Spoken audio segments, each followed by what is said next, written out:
Greetings and welcome to Jefficho Films. Today we're going to talk about a movie set in 2022. You've got Alien Intruder with Billy D. Williams, Mark Hamill doing Time Runner, No Escape with Ray Liotta.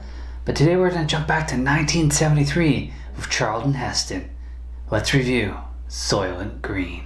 Beef like you've never seen before. Would you believe bodyguards are buying strawberries for 150 Ds a jar? Something stinks here. Why did you set up Simonson? He was murdered, you know, assassinated. Robbery had nothing to do with it. This movie starts out with a photo montage of industries and waste and people wearing masks because of pollution and the seas just going to shit. Overpopulation. New York's got over 40 million people. There's a curfew. Unless you're one of the non-permanent people, you get to go out. We meet Detective Richard Thorn, played by Charlton Heston. And he's talking to his buddy Soul about a case. Soul's called a book, and he basically lives with the detective and he helps him with his cases, does all his research, and he tells him food used to be food before the scientists fucked everything up. I mean, just check out the stairwell and all the people that are just sleeping on it. I mean, they're sleeping on stairs. How sore is their back going to be the next day? They're still a wealthy class. I mean, there's certain privileges when you're wealthy. You get all the best tech, all the best food. I mean, check out this 2022 video game.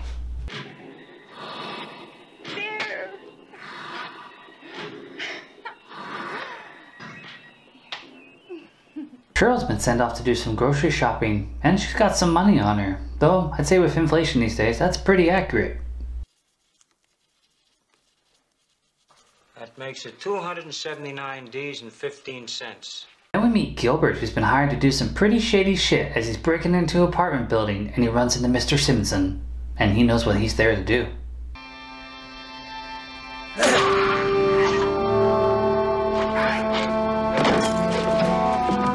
Thorn shows up to investigate and he makes Shirl and the bodyguard and he gets some booze and he scores a lot of other shit. Must think he's at a hotel with all the stuff he's taking. Takes advantage of the running water and everything. He questions Shirl. She's an in-house girlfriend and she will stay for the next tenant if he wants her. Yeah, I think he'd want her. No fresh bruises. He didn't knock you around, huh? You're a lucky girl. Thorn goes home, shows Soul his goods. Down at the conveyor belt of government-reliant people, Thorn meets up with Cisco's dad, but he's young. Simonson. Supposed to look like he was killed when he caught some punk burglarizing his apartment. Well, what do you say? It was an assassination. The cops all seem to split everything they take from these crime scenes, and Thorn follows the bodyguard until he leaves his house and then goes into the apartment where he runs into Marcia. He finds out that the bodyguard works for Chelsea West. It's a company. Soul brings out the good silverware for dinner and they have multiple courses. The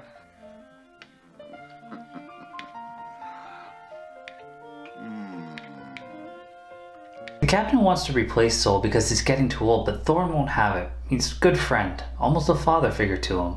Soul mentions that he found out some research on Simonson. He's on the board of Soylent, which means he's got a lot of money because there's Soylent Green, there's Soylent Yellow, and there's Soylent Red. Delicious stuff. Thorn hits the streets and they seem pretty quiet. He's being tailed. And we see that sketchy guy that hired Gilbert that killed Simonson talking to the captain, and he wants the case closed. Thorn goes to visit Shirl, and she's got a bunch of friends over, so he speaks to her privately. He tells her to get on the bed and gets undressed, and she does. Talk about a non-complicated relationship. If I was like him, rich, important, plenty to eat, a girl like you wouldn't see me in church. The hotel manager shows up and starts yelling at the girls and even hits some of them. They all work for the hotel, but apparently they're not supposed to be consorting with each other or make friends. So Thorn walks in and scares him off. And Shirl sees him about to leave, but she can be very inviting. I got work. You could take a shower and let the water run as long as you like. You got hot water here. Very hot. I'll rub you down afterwards. All right. Thorn heads to a church to talk to this priest that actually got Simpson's confession. But outside the church, there's this child that's just attached to a dead mother, so he takes him and brings him into the sisters.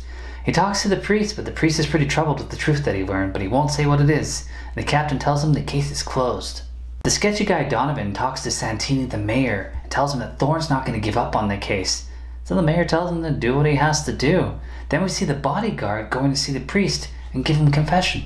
Bless me, Father, for I have sinned. It has been 6 months since my last confession.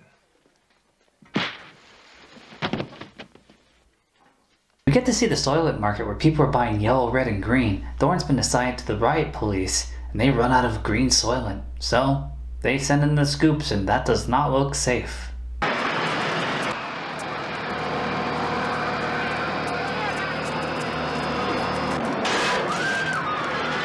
Gilbert's there and he's been watching Thorn, and he has a silencer and he tries to take out Thorn, but it's pretty crowded and he keeps hitting other people. And he actually does manage to get him in the leg before he gets crushed by one of the scoops.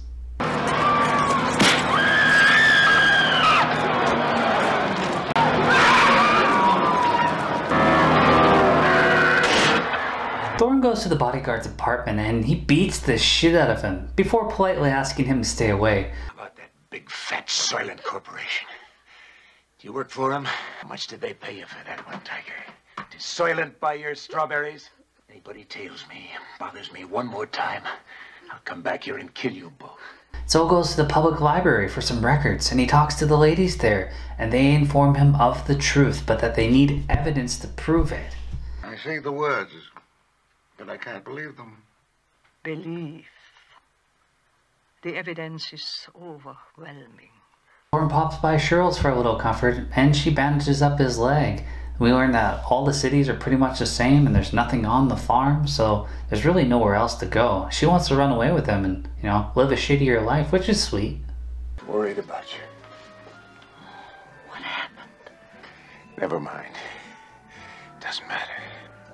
The next day the new tenant arrives and gives Shirl the rundown of his expectations and if she wants to stay on.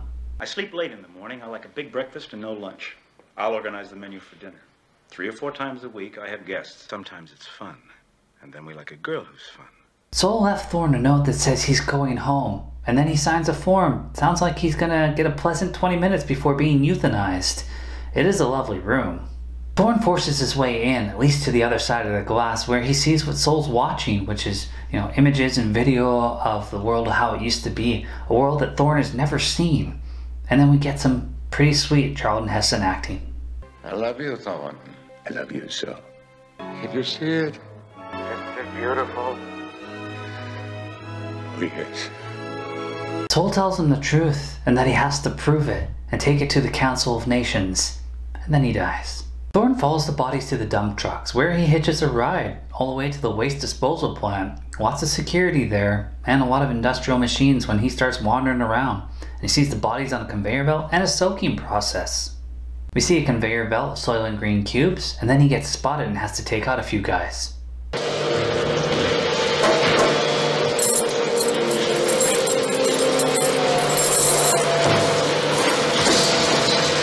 He hops on a truck and gets out of there. Then he heads home, but he knows he's being followed, so he calls dispatch, but they're busy, so he gets a line transferred over to Shirl, and he tells her to live. Then the captain cuts into the line and starts talking to him, so Thorn's like, hey, send help, I need help. And then he gets into a gunfight with several people. He does pretty well until the bodyguard's there, and he gets him good.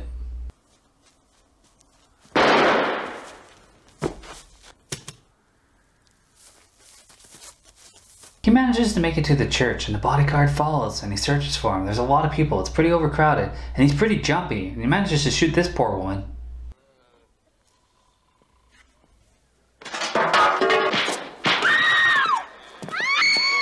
Better think twice before getting up to go to the washroom in the middle of the night. Thorn fights him and he takes him out.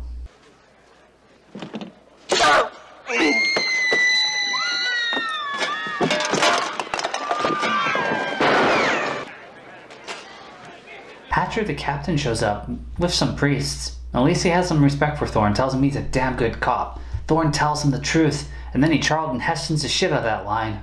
They're making our food out of people. Listen to me, Hatcher. You gotta tell them Soylent Green is people! The end. We get some credits over the images of the video that Sol was watching when he was put to death. Symbolism? You think it's a silly concept, people being turned into cubes of food and being fed back to people. I think it's a possible future, predicted 49 years ago. Soylent Green is made out of people. I like Shirl. She wanted to be with Thorn, even though it was going to be a worse life. I mean, she'd have an apartment, she wouldn't be that cramped, but like, when did the guy ever shower? He was pretty excited to shower at her place. It's a shame that he didn't you know, express his feelings the same way. At one point he even called her a piece of furniture. The new tenant wanted me. Good. Stay with him. I want you to stay with him, always. Oh, Thorn, I want to live with you. Just leave. The author of the book wasn't too happy with the screenplay, as there was no like chase sequences and furniture girls. But in the end, we got a detective story, which is nice because we don't get a lot of those. And we got Charlton Heston checking all the boxes. Did he scream at the end of the movie? Yes, he did. And that's what I wanted. Also, finding out that Soylent Green was people. I mean, you could still eat Soylent Red. I think that was vegetables. And then Yellow, I don't know what the fuck that was made from. Probably wheat. Yeah. Well, as always, guys, check it out. Decent movie. Old movie, but decent. Thanks for watching.